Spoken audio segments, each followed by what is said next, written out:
নমস্কার। দৈনন্দিন চাওয়া পাওয়ায় আপনাদের সবাইকে স্বাগত।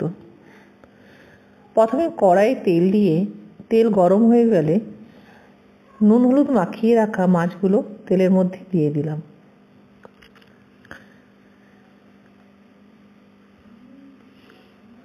তারপর মাছগুলো ভালো করে ভেজে নিলাম।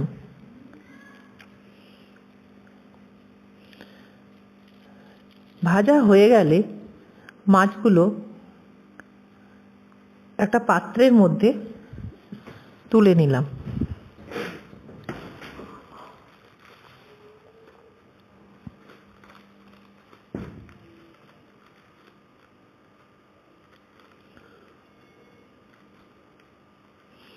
তারপর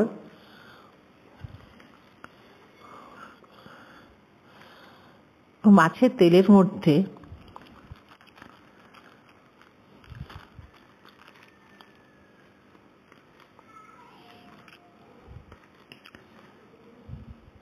পেঁয়াজ কুচো ভেজে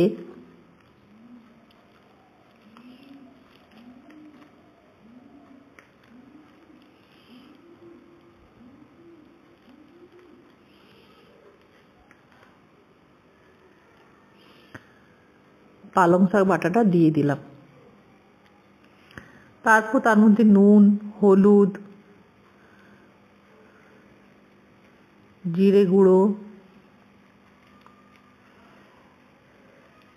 ধনে গুঁড়ো, কাশ্মীরি লঙ্কার গুঁড়ো,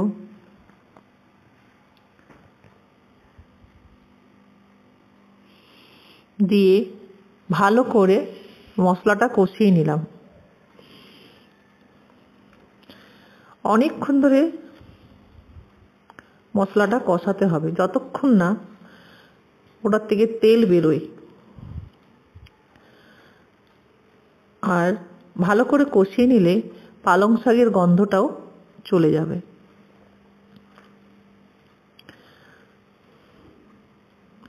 খুব ভালো করে কষিয়ে তারপর তার মধ্যে জল ঢেলে দিলাম।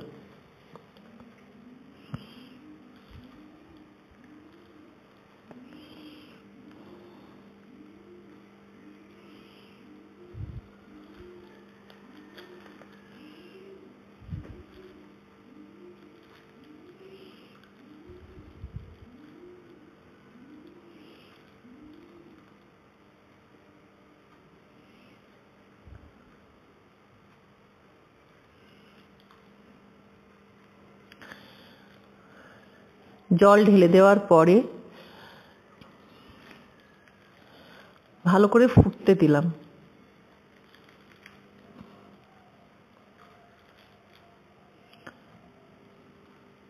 গ্রেভিটা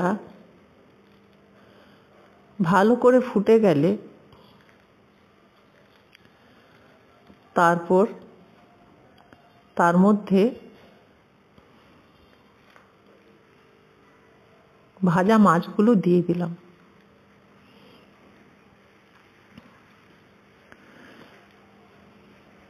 মাছগুলো দিয়ে ভালো করে নাড়াচাড়া করে তার মধ্যে গোটা কাঁচা লঙ্কা ও গরম মশলার গুঁড়ো দিলাম।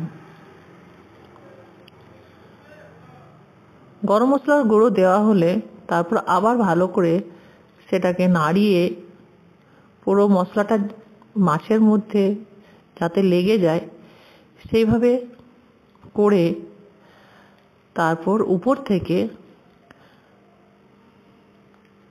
কাঁচা সর্ষের তেল দিয়ে দিলাম।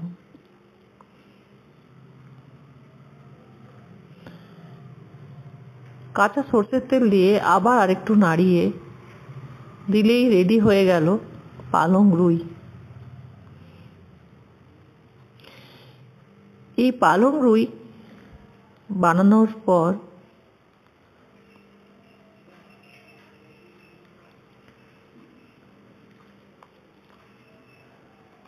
এই পালং রুইটা দেখতে যতটা সুন্দর হয়েছে খেতেও ততটা সুস্বাদু হয়েছে। আপনারা বাড়িতে একবার ট্রাই করবেন। দেখবেন কতটা ভালো লাগছে খেতে।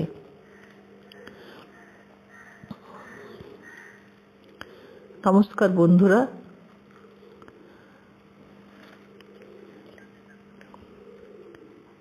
আমার রান্না যদি আপনাদের ভালো লাগে তবে আমার চ্যানেলকে সাবস্ক্রাইব ও লাইক করবেন।